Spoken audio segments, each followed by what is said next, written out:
Hi guys, എല്ലാവർക്കും പുതിയൊരു വീഡിയോയിലേക്ക് സ്വാഗതം. വീടിൻ്റെ മുൻഭാഗത്ത് അതുപോലെ തന്നെ ഗേറ്റിൻ്റെ ഭാഗത്ത് പിന്നെ നമ്മുടെ പറമ്പിലൊക്കെ പലപ്പോഴും കറണ്ട് ലൈനുകൾ വലിച്ച് ഒരു ബൾബ് കൊടുക്കുമ്പോൾ അതീവ വൃത്തികേടായിട്ട് ഫീൽ ചെയ്യും. അതുപോലെ തന്നെ കറണ്ടിൻ്റെ ഉപയോഗം കുറയ്ക്കാനുള്ള സാഹചര്യങ്ങളിൽ ഒക്കെ നമുക്ക് സോളാർ പോലുള്ള സോളാർ പോലുള്ള ലൈറ്റുകളൊക്കെ ആവശ്യമായിട്ട് വരും. ഇത്തരത്തിലൊരു ആവശ്യം എനിക്കും വന്നു. അപ്പോൾ ഞാനൊരു സോളാർ ലൈറ്റ് ഓർഡർ ചെയ്തു. ആ സോളാർ ലൈറ്റ് എങ്ങനെയുണ്ടെന്നും അത് അൺബോക്സ് ചെയ്ത് ആ പാക്കറ്റിൽ എന്തൊക്കെ ഉണ്ടെന്നും നമുക്കൊന്ന് നോക്കാം.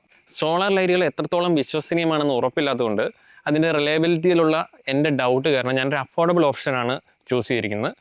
1500 രൂപയ്ക്ക് താഴെ മാത്രം വില വരുന്ന 600 ലക്സോളം ലൈറ്റ് ഇൻറ്റൻസിറ്റിയുള്ള 50 വാട്ട്സ് കമ്പനി പറയുന്ന ഒരു സോളാർ ലൈറ്റാണ് ഞാൻ എടുത്തിരിക്കുന്നത്.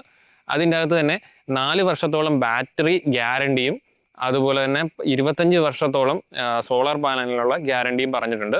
ഇതൊന്നും നമുക്ക് ക്ലെയിം ചെയ്യാവുന്ന കാര്യങ്ങളല്ല, പക്ഷേ കമ്പനി ഓഫർ ചെയ്യുന്ന ഇത്രയും വർഷം ഇത് നിലനിൽക്കും എന്നാണ്. ഏതായാലും നമുക്കത് ഉപയോഗിച്ചാൽ മാത്രമേ അറിയുള്ളൂ ഇത്രയൊക്കെ കിട്ടുമെന്ന്. ഞാൻ ഇതിനു മുമ്പ് ഒരു വട്ടം ചെറിയ ലൈറ്റുകൾ ഞാൻ എൻ്റെ കിണറിൻ്റെ വട്ടത്തിൽ വെക്കാനായിട്ട് ഒറ്റ സിംഗിൾ സെല്ലിൽ വർക്ക് ചെയ്യുന്ന കുറച്ചേറെ ലൈറ്റുകൾ വാങ്ങിയിരുന്നെങ്കിലും അത് 1 വർഷമേ അതിന് നിലനിന്നുള്ളൂ. ഇത് എത്രത്തോളം നിൽക്കുമെന്ന് എനിക്ക് ഉറപ്പില്ല, പക്ഷെ എന്നാൽ പോലും കമ്പനി ഇത്രയും ഓഫർ ചെയ്യുന്നുണ്ട്. എന്നിരുന്നാലും നമുക്ക് പാക്കേജ് ഒന്ന് അൺബോക്സ് ചെയ്ത് നോക്കാം.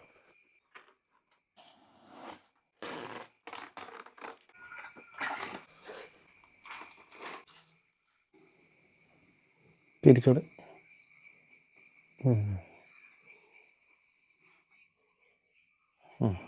അപ്പർ സൈഡോട് കാണിച്ച് ഒരലങ്കി ഒരു റാക്ക് ബോൾഡ് സെറ്റ് വന്നിട്ടുണ്ട്. പിന്നെ ഒരു റിമോട്ട് വന്നിട്ടുണ്ട്. പിന്നെ ഇതാണ് പൈപ്പിലേക്ക് ഇതിനെ ജോയിൻ ചെയ്യാൻ വേണ്ടി അവർ കൊടുത്തിരിക്കുന്ന ഒരു അറ്റാച്ച്മെൻറ്റ്. ഈ പോർഷൻ ഇതിനോട് ചേർത്ത് വരും. ഇതിനുള്ളിലൂടെ ആയിരിക്കും പൈപ്പ് വരിക. പിന്നെ ഇതിൻ്റെ അകത്ത് വന്നിരിക്കുന്നത് അത് കൂട്ടി മുറുക്കാൻ വേണ്ടി ഉള്ള നട്ട് ആൻഡ് ബോൾട്ടാണ്. ഇത് ഡയറക്റ്റ് ഭിത്തിയിൽ കണക്ട് ചെയ്യേണ്ട ആവശ്യം വരുന്ന സമയത്താണ് ഈ റാക്ക് ബോൾഡ് സെറ്റ് നമുക്ക് ഉപയോഗം വരുന്നത്.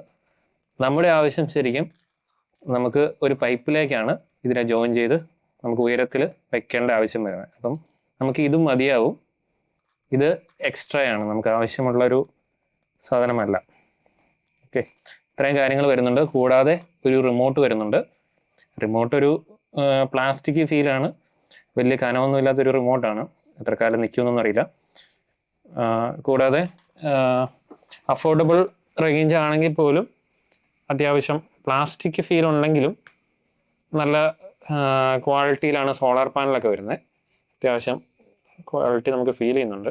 അത്യാവശ്യം വെയിറ്റ് ഉണ്ട് കേട്ടോ, തീരെ ലൈറ്റ് വെയിറ്റ് ഒന്നുമല്ല.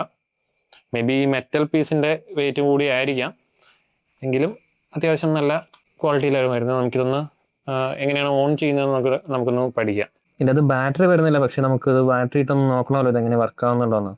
നമുക്കെന്നാൽ 2 ബാറ്ററി ട്രിപ്പിൾ ബാറ്ററി ഇട്ട് നോക്കാവേ. നമ്മുടെ പാനൽ ഓൺ ആയിട്ടുണ്ട്. ഈ റിമോട്ട് ലൈറ്റ് തെളിഞ്ഞിട്ടില്ല, തെളിയുന്നേ ഉള്ളൂ കേട്ടോ. ലൈറ്റ് തെളിഞ്ഞില്ലല്ലോ.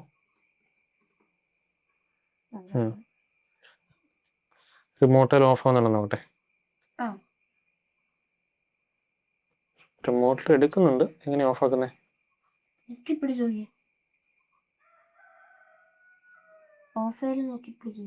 അതാണ് ഓഫ്. ഓക്കെ, എനിക്ക് ബട്ടൺ മാറിപ്പോയതാണ്. ആദ്യമായിട്ടോ ഒരു റിമോട്ടിൽ ഓഫിനും ഓണിനും സെപ്പറേറ്റ് ബട്ടൺ കാണുന്നത്. ഞാൻ ആദ്യം ഓണെ വീണ്ടും പിടിച്ച് നോക്കിയിട്ട് ഓഫ് ആകുന്നില്ല. പിന്നെയാണ് മനസ്സിലായത് ഓഫിന് സെപ്പറേറ്റ് ബട്ടൺ ഉണ്ട് ഇത്താൽ. നമ്മൾ ഓഫ് നോക്കിയാൽ ഓഫ് ആവും, ഓൺ നോക്കിയാൽ ഓൺ ആവും. ഹൈ ലെവൽ നോക്കിയോ. ഇതിൻ്റെ അകത്തെ ആദ്യത്തെ മോഡ് എന്ന് പറഞ്ഞാൽ ഹൈലൈറ്റ് മോഡാണ്. ആ ഹൈലൈറ്റ് മോഡ് പ്രസ് ചെയ്ത് കഴിഞ്ഞ് കഴിഞ്ഞാൽ 165%, അതായത് ഇതിൻ്റെ 1.5 മടങ്ങോളം ബ്രൈറ്റ്നസ്സിൽ ഇത് കത്തിക്കിടക്കും. അതൊരിക്കലും സ്ലോ ഡൗൺ ചെയ്യാതെ ഒരു 3 മണിക്കൂറോളം അത് കത്തിക്കിടക്കും. അതാണ് ഈ ഫസ്റ്റ് മോഡ്. പിന്നെ രണ്ടാമത് വരുന്ന മോഡിനെ വിളിച്ചിരിക്കുന്നവർ PIR മോഡെന്നാണ്. ഈ മോഡിൻ്റെ അകത്ത് സെൻസർ 5%ഓളം ഈ ലൈറ്റ് 5%ഓളം ബ്രൈറ്റ്നസ്സിൽ മാത്രമായിരിക്കും കത്തി കിടക്കുന്നത്. ആരെങ്കിലും അതിൻ്റെ അടുത്തോടെ വന്നു കഴിഞ്ഞാൽ മാത്രം അത് ഇരട്ടി വെളിച്ചം, അതായത് 200% വെളിച്ചത്തിൽ അത് തെളിയും. പിന്നെ വരുന്ന മൂന്നാമത്തെ മോഡിനെ അവർ പറയുന്നത് ടൈം കൺട്രോൾ 3 അവർ മോഡാണ്. 115% ബ്രൈറ്റ്നസ്സിൽ ഇത് കത്തിയിട്ടുണ്ടാകും. പിന്നെ അത് ബ്രൈറ്റ്നസ് സ്ലോ ആയിട്ട് ഡിക്രീസ് ചെയ്ത് ഒരു 3 മണിക്കൂർ കഴിഞ്ഞ് അത് ഓഫ് ആവും. പിന്നെ വരുന്നത് 4H മോഡാണ്. 4 മണിക്കൂർ കഴിഞ്ഞിട്ട് PIR ഇൻഡിക്കേഷൻ മോഡിലേക്ക് അത് പോകും. പിന്നെ ഇത് 6H ആണ്. ടൈം കൺട്രോൾ 6 അവർ മോഡ് എന്നാണ് അതിനെ പറയുന്നത്. 100% ബ്രൈറ്റ്നസ്സിൽ നിന്ന് സ്ലോലി ഡിക്രീസ് ചെയ്ത് 6 മണിക്കൂറോളം കഴിഞ്ഞിട്ട് ലൈറ്റ് ഓഫ് ആവും. പിന്നെ വരുന്ന ഓട്ടോ മോഡാണ്. 100% ബ്രൈറ്റ്നസ് ഉണ്ടാവും, slowly decrease brightness and about 12 to 14 hours light തരും. അതിനുശേഷം ആയിരിക്കും അത് ഓഫ് ആവുക.